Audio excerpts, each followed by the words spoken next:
नमस्कार, आभार, अभिनंदन, स्वागत आप सभी का। हेलो मनी नाइन, मेरा सवाल है मैं हूं विपुल सिंह। हफ्ते का आखिरी कारोबारी दिन और हर दिन बाजार एक नई ऊंचाई छूता हुआ। निफ्टी अब 19,500 के आंकड़े को भी पार कर चुका है। अभी की अगर हम बात करें तो मौजूदा स्तरों पे आज हमने देखा इंट्राडे लेवल पे निफ्टी ने 19,500 का स्तर न सिर्फ पार किया बल्कि वहां पर सस्टेन करता हुआ भी दिखाई दिया। अंतर्राष्ट्रीय स्तर पे हमने देखा कि संकेत अच्छे नहीं थे, लेकिन फिर भी बाजार ने ये स्तर पार किया। 19,422 पे निफ्टी खुला, 19,523 ये आज का इंट्राडे हाई है, लेकिन ऊपरी स्तरों से अब प्रॉफिट बुकिंग देखने को मिल रही है और 19,350 ये आज का इंट्राडे लो रहा है और 19,350 का आज का इंट्राडे लो रहा है और उन्हीं लो के आसपास 19,370 पे इस समय निफ्टी ट्रेड करता हुआ अब 0.25% के आसपास की गिरावट देखने को मिल रही है। तो तेजी से फिसला है बाजार, 127 अंकों की गिरावट इस समय निफ्टी में देखने को मिल रही है। लेकिन जिस तरह की रैली देखने को मिली थी और उसके बाद जो है इस तरह की सुस्ती आना या ऊपरी स्तरों से प्रॉफिट बुकिंग देखना, ये कोई बहुत ज़्यादा सरप्राइजिंग नहीं था। जबकि वन साइडेड जो रैली देखने को मिल रही थी वो जरूर लोगों को डरा रही थी, परेशान कर रही थी कि आखिर में बाजार ऊपरी स्तरों पर कितनी देर तक सस्टेन कर पाएगा। चलिए, तो क्या अभी बाजार में खरीदारी का मौका है या बाजार में ये गिरावट सिर्फ एक महज शुरुआत है और लंबे समय से जिस करेक्शन की बात की जा रही थी, क्या अब बड़ा करेक्शन आने वाला है बाजार के अंदर? इन्हीं तमाम पहलुओं पे बातचीत करेंगे। बजिंग स्टॉक्स में इस गिरते बाजार में कौन से शेयर चल रहे हैं ये भी आपको बताएंगे और आपके प्रश्नों के उत्तर तो देंगे ही देंगे। लेकिन सबसे पहले आपको रूबरू करा देते हैं हमारे आज के खास मेहमान से। हमारे साथ अवनी जी जुड़ चुकी हैं, अवनी भटनागर जी, और सीनियर वीपी हैं जेएम फाइनेंशियल की। अवनी जी, अवनी भट्ट जी, बहुत बहुत स्वागत है आपका हमारे इस खास शो में। और सबसे पहला प्रश्न बाजार को लेकर के, बहुत दिन से इंतजार कर रहे थे लोग कि आखिर में बाजार गिरेगा कब, बहुत लोगों को डर भी लग रहा था। अब क्या करना चाहिए मैम? क्या ये गिरावट आपको लगता है कि सस्टेन करेगी या आपको लग रहा है कि नॉर्मल प्रॉफिट बुकिंग है और फिर से बाइंग देखने को मिलेगी? विपुल जी, आपको और सभी दर्शकों को मेरा नमस्कार। तो आज वैसे देखा जाए तो ये जो गिरावट है वो काफी लोग इंतजार कर रहे थे, मतलब तेजी से परेशान हो गए थे कि ये कब तक चलेगी। एक बिल्कुल। फोमो फीलिंग भी आ रही थी और जो ऑप्शन राइटर्स है उन्हें भी थोड़ी सी दिक्कत हो रही थी कि ये कितना चलेगा। और तो ये जो गिरावट है अभी, इसको मैं एक एग्जांपल देती हूँ कि जैसे अपना कोई एक माउंटेनियर होता है, वो एक पीक हासिल करता है, एक चढ़ाव पूरा करने के बाद में भले ही हेल्थ अच्छी हो, भले ही एनर्जी सप्लाई अच्छा हो, फिर भी एक रुकावट तो आनी चाहिए, एक ठहराव आना चाहिए मार्केट में। और वहां से फिर थोड़ा बहुत नीचे भी आ जाए तो ब्रीदिंग में भी तकलीफ नहीं होगी और फिर एक नए चढ़ाव की तरफ कोशिश फिर से रहेगी। तो ये बिल्कुल साधारण सी बात है कि इतना चलने के बाद में एक हल्की सी गिरावट आ जाए। बट वैसे थोड़ा पिछले महीने की तरफ देखें तो एफआईआईज काफी टाइम तक सेलर्स ही थे मार्केट में। और जब ये ब्रेकआउट आया 18,888 पे, उसके बाद जो रिवेंज बाइंग दिख रही है एफआईआईज की, वो एक ही फैक्टर है जिसकी वजह से मार्केट इतना ऊपर चल रहा है। और ये इमीडिएटली कोई रुकने वाला है नहीं। तो एफआईआईज फिर आएंगे मार्केट में तो तेजी बरकरार रहेगी, 20,000 का स्तर भी हमें देखने मिलेगा। बट यहाँ से 19,500 के लेवल से एक बार हमें 19,250 से 19,300 के रेंज में मार्केट नजर आएगी।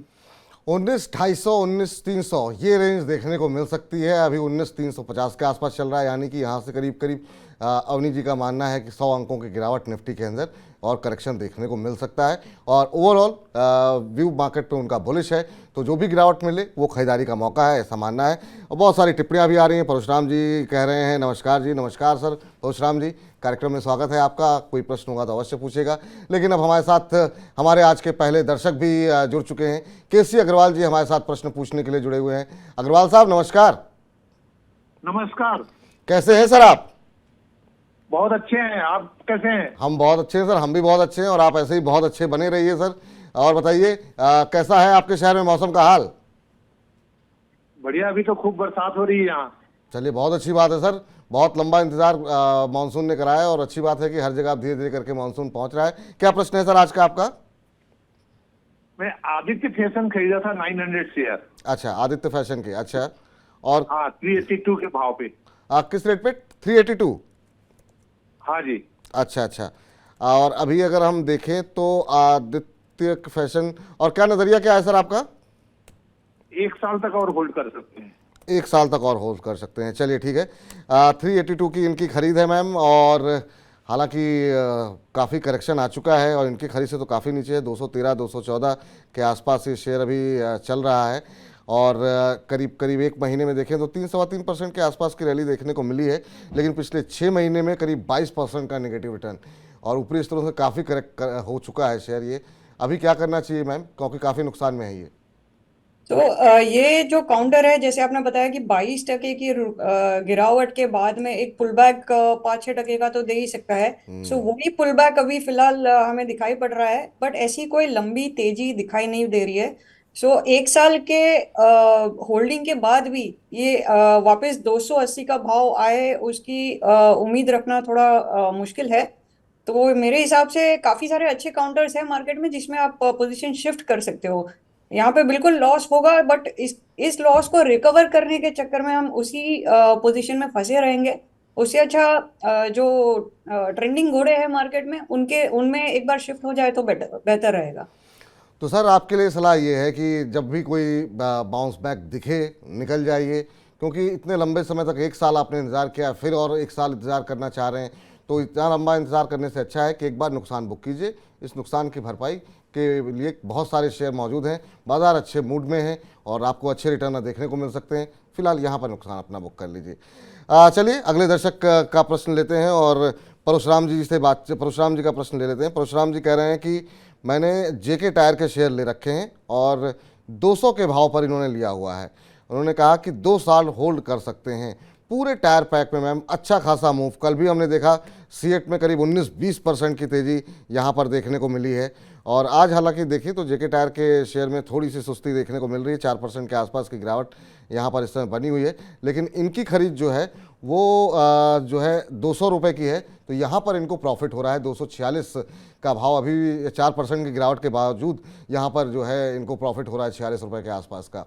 अभी क्या करना चाहिए मैम, अच्छे मूव में है क्या, और ये 2 साल होल्ड कर सकते हैं? 2 साल का नज़रिया लेना चाहिए या कोई टारगेट आप देंगी कि वो टारगेट जब मिल जाए तो फिर इनको अपना प्रॉफिट बुक कर लेना चाहिए?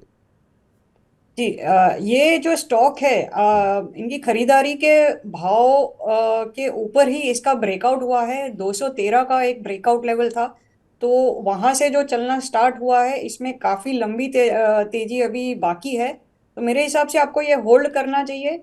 ये छोटी मोटी जो गिरावट आती है उसमें कोई टेंशन वाली बात है नहीं। तो ये होल्ड कीजिए, बिकॉज इसमें आपका अगर 2 साल का होल्डिंग पीरियड है तो अच्छी खासी तेजी देखने मिल सकती है। अब ऊपर के जो लेवल्स है उसकी बात करें तो मेरे हिसाब से ये 400 से 450 तक का काउंटर है, तो ये होल्ड कीजिए। तो अभी आप फिलहाल होल्ड कीजिए सर, ये आपके लिए फिलहाल सलाह निकल करके आती हुई। बने रहिए यहाँ पर, अभी और अच्छी रैली देखने को मिलेगी और नज़रिया भी आपका लंबी अवधि का है, और जो छोटी मोटी गिरावट आज जैसे देखने को मिले तो उससे घबराने की आवश्यकता नहीं है आपको। चलिए आगे बढ़ते हैं और अगले दर्शक से बातचीत करते हैं। और अगले दर्शक हमारे साथ टेकपाल भाटिया जी ने प्रश्न पूछा है, और मैम ये कह रहे हैं टिमकेन के शेयर पे लंबी अवधि का इनका नज़रिया है। हालांकि ये इन्होंने नहीं बताया है कि टिमकेन के शेयर ले रखे हैं, टिमकेन के शेयर लेना चाहते हैं, क्या नज़रिया है इनका, इसके बारे में नहीं जानकारी दी है। लेकिन हाँ, कह रहे हैं कि टिमकेन इंडिया के बारे में लॉन्ग टर्म व्यू क्या है आपका, वो जानना चाह रहे हैं। आज देखें तो 1% के आसपास की तेज़ी यहाँ पर देखने को मिल रही है, और पिछले अगर 1 महीने में देखें तो 3-3.5% का निगेटिव रिटर्न दिया है। पिछले 6 महीने में करीब 11-11.5% का पॉजिटिव रिटर्न है। आप कैसे देख रही हैं, लॉन्ग टर्म व्यू है इनका? जी बिल्कुल। सो ये टिमकेन इंडिया का जो है 3580 के आसपास एक रेजिस्टेंस है, जो पहले भी उस हाई से काफी लंबी गिरावट देखी है इस स्टॉक ने। इसलिए अब जब फिर एक बार 3580 के तरफ आया तो वहां से थोड़ी सी प्रॉफिट बुकिंग दिख रही है। इसलिए ये स्टॉक जो है पिछले मेरे हिसाब से 2-3 हफ्ते में करीबन 3-3.5% नीचे है, बट स्ट्रक्चर इसका अभी भी बहुत अच्छा लग रहा है। तो ये स्टॉक आप होल्ड कीजिए अगर ऑलरेडी खरीदी की हुई है, और हल्की सी जो गिरावट आएगी उसमें अगर फ्रेश बाइंग करना है तो फिर एक बार 3250 के लेवल पे निवेश कर सकते हैं। और ऊपर तेजी उसकी 3500 की और रहेगी, 3500 से लेके 3580 तक। और इसका जो स्टॉप लॉस स्ट्रक्चर जो खराब होगा वो होगा 3150 के नीचे। तो ये फिलहाल राय आपके लिए निकल करके आती हुई। चलिए इस बीच मैम आज हम देख रहे हैं कि जो जिन शेयरों में अच्छा मोमेंटम बनता हुआ दिखाई दे रहा है, उसमें बहुत सारे शेयर ऐसे हैं जहां पे कुछ पे तो खबरें हैं, कुछ पे खबरें नहीं भी हैं। लेकिन सनटेक रियल्टी आज हम देख रहे हैं काफ़ी तेज़ी के साथ चमक रहा है। आज सुबह से ही मोमेंटम बना हुआ है। अगर आप इसके चार्ट्स को देख के बता सकें कि क्या यहाँ पर कोई ब्रेकआउट जैसी स्थिति दिखाई दे रही है, अभी क्या करना चाहिए, क्योंकि रियल्टी पूरे पैक में हम देख रहे हैं कि एक अच्छा मूव कल भी देखने को मिला था, आज भी बहुत सारे शेयर चमक रहे हैं। जी, सो सनटेक रियल्टी में जो ब्रेकआउट आया है वो आज ही आया है 321 के भाव पे जो ब्रेकआउट आया है। तो अब इस ब्रेकआउट लेवल को ही हम अगर ऑलरेडी है पोजीशन तो इसको स्टॉप लॉस ट्रेल कर दे 321 के भाव पे और ये होल्ड कीजिए। ये लंबा ब्रेकआउट है और अच्छे वॉल्यूम के साथ है। जी। तो इसका जो ऊपर की तरफ मूव होगा वो भी काफी लंबा होगा। कम से कम 380 का भाव हमें देखने मिल सकता है ये अगले 2 से 3 हफ्ते के अंदर। तो सो अगले इसको होल्ड कीजिए। फ्रेश बाइंग यहाँ पे हम सजेस्ट नहीं करेंगे क्योंकि ये एक दिन में जब इतना चल जाता है स्टॉक तो थोड़ा सा थोड़ी सी थकान होगी, रुकावट हो सकती है। बट 321 का भाव मिले तो फिर से एक बार निवेश कर सकते हैं। 380 का टारगेट रहेगा। 380 का टारगेट यहाँ पे निकल करके आता हुआ। चलिए अब अपने दर्शकों को बता दें, जो दर्शक हमारे साथ आज पहली बार जुड़ रहे हैं और अगर वो भी कोई प्रश्न पूछना चाह रहे हैं, समझना चाह रहे हैं कि उनके शेयर में स्टॉप लॉस टारगेट क्या होने चाहिए, तो तरीका बहुत आसान है। आपको बस एक व्हाट्सएप करना है 9311121874 पर, और ये हमारा दूरभाष क्रमांक नंबर है। लेकिन हाँ, जो भी सवाल आप पूछें थोड़े विस्तार से पूछें, जैसे कितने शेयर ले रखे हैं, किस भाव पर ले रखे हैं, किस कंपनी के शेयर ले रखे हैं, और नज़रिया काफ़ी महत्वपूर्ण है कि आपका नज़रिया कितने लंबे समय का है, शॉर्ट टर्म के लिहाज से आपने लिया हुआ है या फिर आपका लंबी अवधि का नज़रिया है। इन तमाम डिटेल्स के साथ आप अपने प्रश्न पूछेंगे तो उतने ही विस्तारपूर्वक अवनी जी आपको आपके प्रश्न के उत्तर देंगी। चलिए संदीप उपाध्याय जी का प्रश्न लेते हैं, और संदीप जी कह रहे हैं कि नमस्ते विपुल जी और अवनी जी। नमस्कार सर, और बहुत बहुत स्वागत है आपका कार्यक्रम में, आप कार्यक्रम में बने रहिए। कह रहे हैं मुझे एस्ट्रल के शेयर में इन्वेस्ट करना है, प्लीज़ सजेस्ट करें कि किस भाव पर एंट्री की जा सकती है। एस्ट्रल पाइप का शेयर इन्होंने अपनी रिसर्च के अनुसार निकाला है मैम, और ये कह रहे हैं कि इसमें ये निवेश करना चाहते हैं। हालांकि नज़रिया इनका कितने लंबे समय का है ये इन्होंने मेंशन नहीं किया है। आज हम देखें तो 3% के आसपास की गिरावट यहाँ पर देखने को मिल रही है। 1785 का स्तर देखने को मिल रहा है, और कहीं ना कहीं अगर हम देखें तो पिछले 6 महीने में करीब 13-14% के आसपास ये शेयर चला है। लेकिन काफ़ी अच्छी रैली देखने के बाद ऊपरी स्तरों से करेक्ट हुआ है, और पिछले 1 महीने में 7% के आसपास का नेगेटिव रिटर्न देखने को मिला है। अभी क्या करना चाहिए मैम? ऊपरी अच्छी रैली देखने को मिली और हम 1354 के आसपास से हमने देखा 1955 तक गया ये शेयर। अभी क्या इनको पैसे लगाने चाहिए या नहीं? जी, तो ये जो काउंटर है अभी इसमें एक reverse head and shoulder pattern बना था और उसका जो ऊपर का ब्रेकआउट लेवल था वो था 1990। बट वो पार नहीं कर पाया और वहां से हमें गिरावट देखने मिल रही है। अब ये फिर एक बार खरीदी अगर इसमें करनी है तो इसका जो एंट्री लेवल होना चाहिए वो मेरे हिसाब से थोड़ा और नीचे होना चाहिए। 1730 से 1740 के बीच में इसमें एंट्री कर सकते हैं। और इसका जो स्टॉप लॉस रहेगा, अगर इस लेवल पे एंट्री करते हैं तो इसका स्टॉप लॉस रहेगा 1675 और एक बार फिर ब्रेकआउट की ओर चलने की कोशिश रहेगी। तो उम्मीद करते हैं आपको आपके प्रश्न का उत्तर मिल गया होगा सर यहाँ पर। और इस बीच जो है अगले दर्शक का से बातचीत करते हैं। संजय सिंह जी हमारे साथ जुड़ चुके हैं। संजय जी नमस्कार। हाँ नमस्कार सर। कैसे हैं संजय जी, बताइए प्रश्न क्या है? हाँ बढ़िया सर है। सर पर 25,000 पटेल इंजीनियरिंग का शेयर लिया हुआ है कल 37-25 में। सर उसी का फ्यूचर 1 साल के लिए आगे क्या ग्रोथ रहेगा सर? कल ही लिया आपने? कल कल कल। अच्छा अच्छा, और कितने कितने बताया? 35-25? 37.25। 37.25, 37-25। अच्छा अच्छा, और क्या सोच के लिया सर, कितने समय के लिए लिया हुआ ये? सर 1 साल। 1 साल के नज़रिए के लिहाज से आज तो आपकी खरीद से थोड़ा नीचे आ गया है। 2.5% के आसपास की गिरावट यहाँ पर देखने को मिली है। लेकिन ये शेयर काफ़ी ऊपर लिया आपने, बहुत ज़्यादा चल चुका है। 20% के आसपास की रैली 1 महीने के अंदर इस शेयर के अंदर देखने को मिली है मैम, और पिछले 6 महीने में ये शेयर डबल हो चुका है। 108-109% की रैली जो है वो पटेल इंजीनियरिंग के शेयर में देखने को मिली है। अब 36 के आसपास ट्रेड करता हुआ इन्होंने थोड़ा ऊपर खरीदा है मैम। क्या सलाह रहेगी आपकी? अभी क्या इनके लिए क्या स्टॉप लॉस टारगेट होंगे? हालांकि नजरिया इनका 1 साल का है। जी, जो आपने जो होल्डिंग पीरियड बताया है, आपका नजरिया 1 साल का है, वो एक बहुत अच्छी बात है क्योंकि यहाँ से मेरे हिसाब से एक बार ये नीचे 32 से 33 रुपए तक नीचे आ सकता है ये स्टॉक। बट इसका स्ट्रक्चर ओवरऑल काफी अच्छा है। तो ये फिर से रैली करेगा। थोड़ा सा टाइम, थोड़ी सी एंट्री गलत हो गई है, ऊपर का भाव में आ गया है, बट कोई दिक्कत नहीं है। अगर पॉसिबल हो तो आप इसको 33 के लेवल पे एवरेज भी कर सकते हैं, या आप इसको होल्ड कीजिए। एक साल बहुत अच्छा पीरियड है, उसमें आपको फिर एक बार ऊपर मेरे हिसाब से 41 का भाव देखने मिलेगा। जी, तो आपके लिए फिलहाल सलाह यही है सर कि आप चूंकि लंबी अवधि का नज़रिया है, एक साल का, बने रहिए। और अगर शेयर करेक्ट होता है, काफ़ी रैली आ चुकी है, तो 33 रुपये के आसपास आप चाहें तो एवरेज आउट भी कर सकते हैं। तो ये इसी रणनीति के साथ आप कामकाज कीजिए इसमें। चलते हैं जरा अगले दर्शक से बातचीत करते हैं। और जरा रंजीत भाटिया जी का प्रश्न आया है, और रंजीत जी कह रहे हैं कि लंबी अवधि का नज़रिया इनका है प्राज और फोर्टिस पर, और साथ ही साथ मुंजल सोवा भी इनका प्रश्न है। लेकिन अभी दो शेयर डिस्कस कर लेते हैं सर। प्राज और फोर्टिस के ऊपर एक करें लॉन्ग टर्म का नज़रिया है। अब ये इन्होंने नहीं बताया कि इन्होंने शेयर किस भाव पर लिए हुए हैं या फिर ये लेना चाह रहे हैं। प्राज इंडस्ट्रीज आज हम देख रहे थे कि अच्छे मोमेंटम में भी ये शेयर ट्रेड करता हुआ दिखाई दे रहा है। करीब 7% से ज़्यादा की तेज़ी है। अभी हम इसको इवन डिटेल में डिस्कस करेंगे बजिंग स्टॉक्स पर भी। लेकिन मैम, अभी के लिए क्या सलाह रहेगी? लॉन्ग टर्म व्यू है प्राज इंडस्ट्रीज़ पर। इन्होंने ये तो नहीं बताया कि इनकी एंट्री किस लेवल पे है या एंट्री करना चाहते हैं। और दूसरा शेयर फोर्टिस है। इन दो पे ये आपकी राय लॉन्ग टर्म के लिए जानना चाहते हैं। सो प्राज इंडस्ट्रीज अभी जिस स्तर पे है वो 397 का ब्रेकआउट है, और आज ये 397.5 पे है। अगर ये बंद भी 397 के ऊपर दे देता है तो आपको इमीडिएटली एक अच्छी रैली मिलेगी अराउंड 450 तक। तो स्ट्रक्चर तो बहुत ही अच्छा है इसका, आप होल्ड कर सकते हैं, कोई दिक्कत नहीं है इसमें। और दूसरा जो है Fortis, Fortis health care sector में है।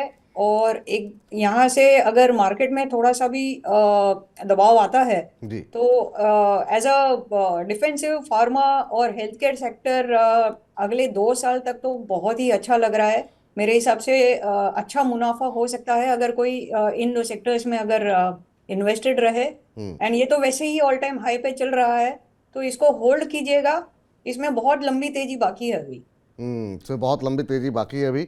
ये फिलहाल आपके लिए होल्ड करने की सलाह यहाँ पर दी जा रही है। इस बीच चलते हैं अगले दर्शक से बातचीत करते हैं। और अगले दर्शक जिन्होंने अपना प्रश्न भेजा है, और वो हैं कैलाश चंद अग्रवाल जी का भी एक और प्रश्न आया है, लेकिन कैलाश जी अभी डिस्कस करते हैं। और साथ ही साथ रंजीत जी का एक और प्रश्न आया है कि क्या करंट सिनेरियो में इंगरसोल रैंक में क्या नज़रिया लेना चाहिए, क्या खरीदारी कर सकते हैं। तो इंगरसोल रैंक के ऊपर इनका प्रश्न आया है मैम कि क्या करंट लेवल पे खरीदारी की जा सकती है। जी बिल्कुल, आपने जो आइडेंटिफाई किया है स्टॉक, जो जो लेवल पे आइडेंटिफाई किया है वो बिल्कुल एकदम खरीदारी के स्तर पे आ रहा है। अभी आया नहीं है। अभी 2770 का जो भाव चल रहा है, अगर ये आपको 2715 के भाव में मिले तो इसमें ज़रूर खरीदी कीजिएगा। और ऊपर की तरफ इसमें 3000 तक का भाव देखने मिल सकता है। और अगर स्टॉप लॉस रखना चाहे तो आप 2670 का स्टॉप लॉस रखें। 2670 के स्टॉप लॉस के साथ आपको होल्ड करने की यहाँ पर सलाह है, या खरीदारी करने की सलाह यहाँ पर दी जा रही है। इस बीच जो है प्रणव शाह जी का प्रश्न है, और वो भी खरीदारी करना चाह रहे हैं। जैसे जैसे बाजार ऊपर चल रहा है मैम, हम देख रहे हैं कि काफ़ी सारे लोग खरीदारी ही करना चाह रहे हैं। अब ये गिरावट मिली हुई है। अब यहाँ पर इनका कहना ये है कि किस स्तर पे वरुण बेवरेजेस में खरीदारी की जाए। तो वरुण बेवरेज बीच में एक अच्छी खासी रैली देखने को मिली थी वरुण बेवरेज के अंदर। अभी अगर हम देखें तो जो भाव यहाँ पर देखने को मिल रहा है उस पर इन स्तरों पे मैम क्या करना चाहिए? 820 के आसपास शेयर चल रहा है। 0.25% की तेज़ी आज भी यहाँ पर बनी हुई है। पिछले एक महीने में थोड़ी सुस्ती जरूर दिखाई है, लेकिन अगर 6 महीने के चार्ट पे देखें तो करीब 25% से ज़्यादा का रिटर्न दिया है। शानदार मूव वरुण बेवरेज में, लेकिन अब थोड़ी सी रुकावट, थोड़ी थकावट यहाँ पर महसूस हो रही है। जी, ये वरुण बेवरेजेस की जो थकावट है बहुत कम समय तक रहेगी। ये आप इस स्तर पे भी निवेश कर सकते हैं। ऊपर 880 का भाव कहीं नहीं गया है, ये बहुत जल्द ही ऊपर के तरफ फिर से एक बार मूव देगा। और नीचे 790 जब तक होल्ड कर रहा है, 790 नहीं तोड़ता है तब तक इसमें तेजी बनी रहेगी। नीचे 790 नहीं तोड़ता तब तक तेजी ये बनी रहेगी। थोड़ी बहुत सुस्ती आई है लंबी चौड़ी रैली के बाद, कोई बात नहीं, आप अभी भी खरीदारी कर सकते हैं सर मौजूदा स्तरों पर भी, और यहाँ पर अच्छी तेज़ी संभव है। इस बीच अपने दर्शकों को एक बार फिर बता दें कि अगर आपका कोई प्रश्न है तो बहुत तरीका आसान है, 9311211874 पे हमें व्हाट्सअप करिए और प्रश्न अपना पूछिए। सब भी सवाल पूछें तो थोड़ा डिटेल में पूछें, कितने शेयर ले रखे हैं, किस भाव पे ले रखे हैं, कितने समय का नज़रिया है, तमाम डिटेल्स के साथ आप बताएंगे तो अवनी जी भी उतने ही विस्तार पूर्वक आपके प्रश्नों पर उत्तर देंगी। और चलिए, तमाम अपने आप प्रश्न भेजते रहिए, आपके प्रश्नों के हम उत्तर देते रहेंगे। लेकिन इस बीच जरा नज़र डाल लेते हैं कुछ एक ऐसे शेयरों पर जहां पर खबरों के चलते हम देख रहे हैं कि एक मोमेंटम बना हुआ है, और उन मोमेंटम में आपको क्या करना चाहिए इस पर मोहर लगाने के लिए अवनी जी लगातार हमारे साथ बनी हुई हैं। तो एक शेयर स्क्रीन पर लेकर के आते हैं, जरा स्क्रीन पर लेकर के आइए कि आखिर में कौन कौन से प्रश्नों पे आज हम उत्तर लेंगे अवनी जी से।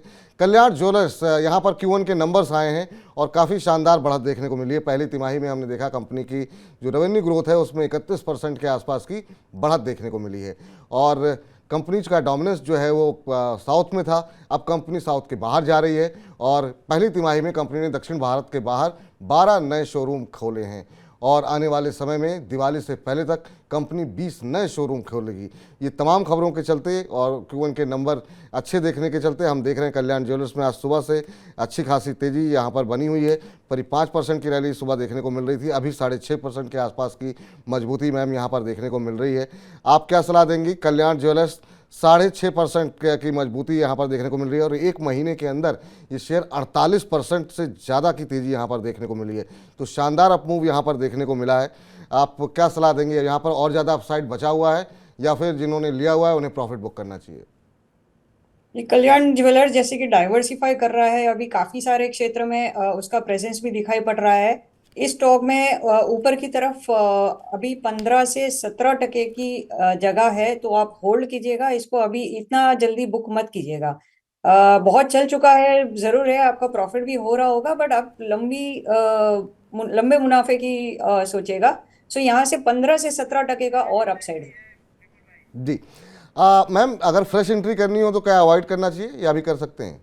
जी, फ्रेश एंट्री यहाँ से अवॉइड करनी चाहिए, बिकॉज रिस्क रिवॉर्ड सही नहीं बैठ रहा है इसमें। बिल्कुल बिल्कुल। तो अभी नई एंट्री मत लीजिए, आपके पास कल्याण ज्वेलर्स के अगर शेयर बने पड़े हुए हैं तो आप होल्ड कर सकते हैं, ये आपके लिए सलाह निकल करके आ रही है। इस बीच चलते हैं अगले दर्शक के पास, उससे पहले जरा अगली कुछ एक और कंपनियां डिस्कस कर लेते हैं। प्राज इंडस्ट्रीज़, जिसका भी हम थोड़ी देर पहले जिक्र कर रहे थे, और यहाँ पर भी हम देख रहे हैं काफ़ी अच्छी मजबूती है, और बजिंग स्टॉक्स में हमने इसको इसलिए शामिल किया कि कंपनी जो है IOC के साथ इन्होंने करार किया है, और ये करार जो है बायोफ्यूल उत्पादन के लिए किया गया है। इस करार के तहत ethanol, aviation fuel, biodiesel, biogas उत्पादन जो है मिलकर के करेंगी प्राज इंडस्ट्रीज IOC के साथ मिलकर के, और इसके चलते आज सुबह से ही एक शानदार मूव जो है प्राज इंडस्ट्रीज़ के अंदर देखने को मिल रहा है। और अगर अभी देखें तो अभी भी मजबूती ही बनी हुई है, करीब 7% से ज़्यादा की तेज़ी यहाँ पर अभी अब देखने को मिल रही है। सुबह करीब 5% के आसपास की तेज़ी थी, 398 का लेवल देखने को मिल रहा है। मैम, आपने, हालांकि आपकी रिकमेंडेशन यहाँ पर आ चुकी है, लेकिन फिर भी अगर आप टिप्पणी करना चाहें एक बार फिर से प्राइस पर दो।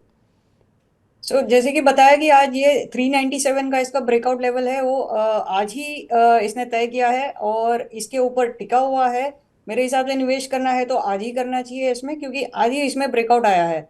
और जैसे कि बताया कि ऊपर की तरफ तो इसमें 450 तक का ऑलरेडी मूव तय हो जाएगा अगर ये 397 के ऊपर बंद देता है तो।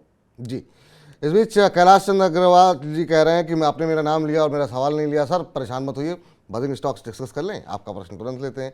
अगला जो बजिंग स्टॉक जिस पर कि आज खबरें भी हैं वो है एस्टर डीएम, और यहाँ पर हम देख रहे हैं कि अच्छा मोमेंटम देखने को मिल रहा है। खबर यहाँ पर एस्टर डीएम हेल्थ केयर में ये है कि Malabar institute of medical sciences में कंपनी ने अपनी हिस्सेदारी बढ़ाई है।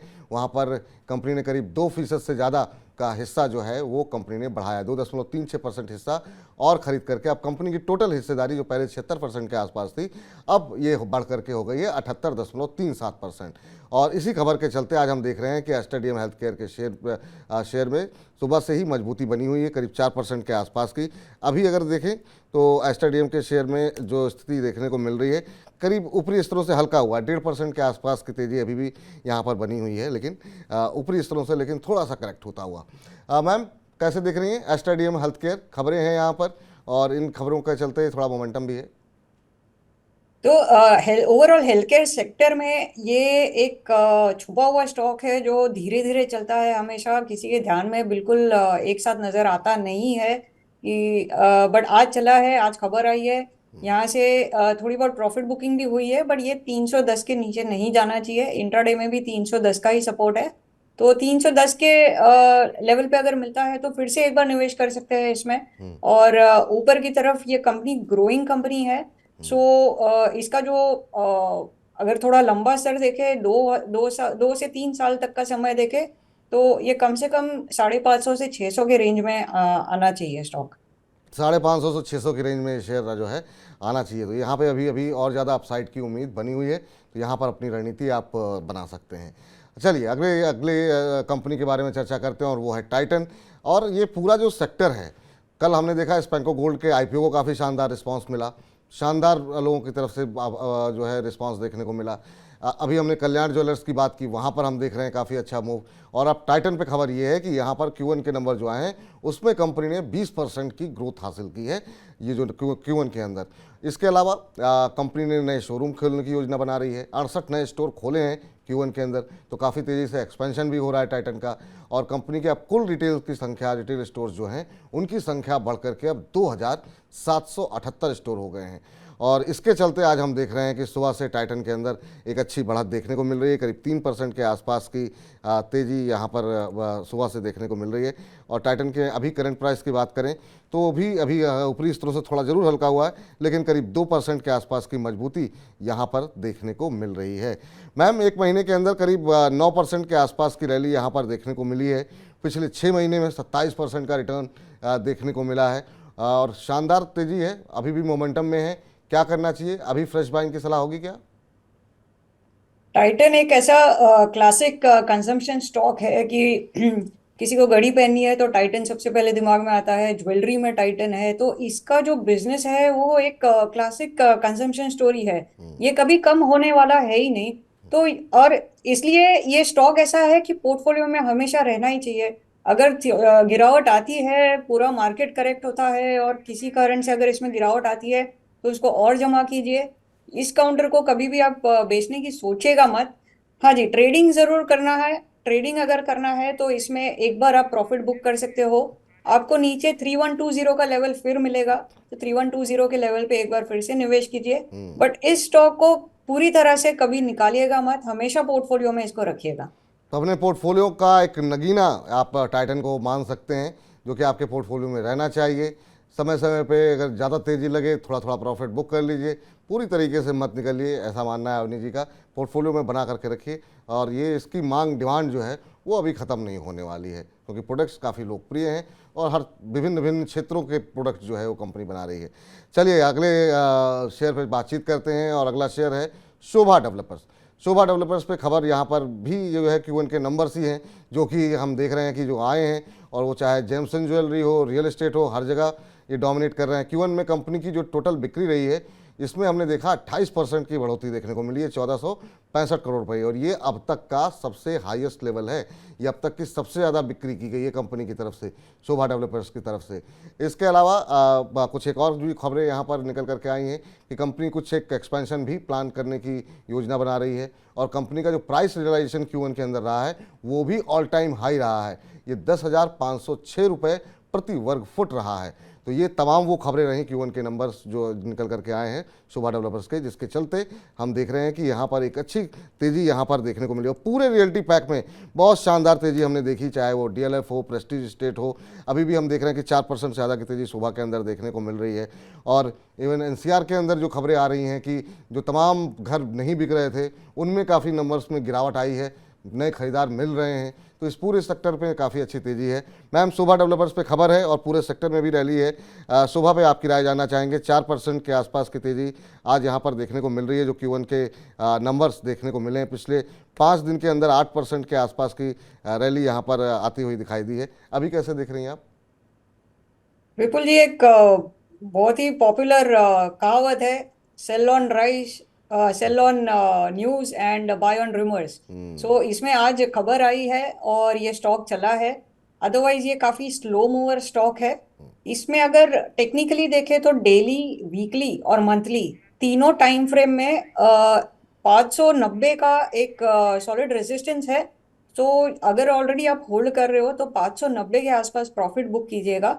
और बीच का अब 10 रुपए छोड़ दीजिए, अगर 600 के ऊपर फिर निकलता है तो फिर से एक बार निवेश कर सकते हैं।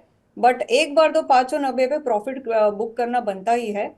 और अगर फ्रेश बाइंग करनी है तो मेरे हिसाब से आपको रुकना चाहिए 550 के लेवल के लिए। 550 के लेवल के लिए आपको रुकना चाहिए। फिलहाल आपको लिए फिलहाल सलाह निकल करके आती हुई। अगले आज का आखिरी बजिंग स्टॉक्स जहां पर खबर निकल के आई है, और ये खबर जो है वो निकल करके आई है टाल बोर्स के ऊपर। ये खबर निकल के आई है कि कंपनी को, टाल बोर्स को करीब 400 करोड़ रुपए के नए ऑर्डर मिले हैं। और आपको बता दें कि ये नए ऑर्डर घरेलू और विदेशी बाज़ारों से कंपनी को मिलते हुए दिखाई दिए हैं। हालांकि कंपनी बहुत ज़्यादा चर्चा में नहीं रहती है, लेकिन इतना बड़ा ऑर्डर मिला हुआ है, उसके चलते आज हम देख रहे हैं कि यहाँ पे एक बज़ जो है देखने को मिल रहा है टालब्रोस ऑटोमोटिव कंपोनेंट लिमिटेड के शेयर में। और अब ये शेयर 14% जो है की रैली दिखा रहा है। तो एक छुपा रुस्तम एक कह सकते हैं टालब्रोस ऑटोमोटिव के अंदर जो है जिस तरह का मोमेंटम देखने को मिल रहा है। आज 14% के आसपास का मूव, और पिछले एक महीने में करीब 32% की तेज़ी यहाँ पर देखने को मिल रही है। पिछले अगर 6 महीने की बात करें तो करीब 54% का रिटर्न इस शेयर ने दिया है। बहुत शानदार मूव अभी देखने को मिल रहा है। मैम, क्या सलाह रहेगी आपकी? जी, सो ये जो ऑटोमोटिव कंपोनेंट्स का ये सेक्टर का हिस्सा है, और जैसे कि आपने बताया ये काफी छुपा रेस्तम है। इसमें जो ब्रेकआउट आया था वो 660 के लेवल पे ही आ गया था पिछले महीने, और जी। वहां से मैम, लगातार एक सेकंड रुकना चलते ही जा चाहेंगे। रहा है। जो चार्ट हमारी स्क्रीन पर आ रहा है वो टालब्रोस इंजीनियरिंग का है, और अभी हम बात कर रहे हैं टालब्रोस ऑटोमोटिव कंपोनेंट्स की। तो ये अगर हो सके तो इसको बदल दीजिए। और अभी वो इसका भाव 821 रुपये के आसपास। जी मैम, अपनी बात कंटिन्यू कीजिए। जी, एक मिनट दीजिएगा मेरे को। आप भाव बताएंगे एक बार फिर से? जी जी, 820 रुपये का भाव देखने को मिल रहा है मैम। हाँ जी। जी जी। सो मैं उसी की बात कर रही हूँ कि इसमें जो ब्रेकआउट लेवल आ गया था वो 660 के लेवल पे ही आ गया था। तो वहां से लगातार चलते जा रहा है ये स्टॉक। और ओवरऑल ये तेजी मेरे हिसाब से बनी रहेगी, क्योंकि इसमें वॉल्यूम पिछले एक महीने में ही काफी अच्छा पिकअप हुआ है। और जब तक ये अब काफी चल चुका है, इसलिए इसमें थोड़ा सा नीचे के तरफ 770 का लेवल है। थोड़ा लंबा लेवल है, लेकिन 770 जब तक होल्ड करेगा तब तक ये स्टॉक ऊपर की तरफ चलते रहेगा। तो इसमें पोजीशन बनाए रखे। तो इसमें पोजीशन बनाए रखें, ये फिलहाल आपके लिए सलाह है। अगर और मैम फ्रेश बाइंग कर सकते हैं क्या? क्योंकि इस पर कोई सवाल था नहीं, बहुत लोग इस मूव को देखे, कोई आज 14% की रैली आ चुकी है, तो क्या थोड़ा वेट करना चाहिए या फिर अभी भी एंट्री कर सकते हैं इसमें? जी बिल्कुल नहीं, बिकॉज अभी मार्केट भी ओवरऑल थोड़ा सा थका हुआ लग रहा है। तो एक डिप जब भी ब्रॉडर मार्केट में, इंडेक्स में जब डिप आएगा तब सारे ही स्टॉक्स थोड़े थोड़े नीचे आ जाएंगे। जी। तो 770 का लेवल आप ध्यान में रखें, वहां पे अगर ये स्टॉक मिलता है तो आप जरूर एंट्री कर सकते हैं। ठीक है, 770 रुपये के आसपास मिलता है, फिर एंट्री कीजिए। ये फिलहाल उन्हीं जी की सलाह निकल के आती हुई।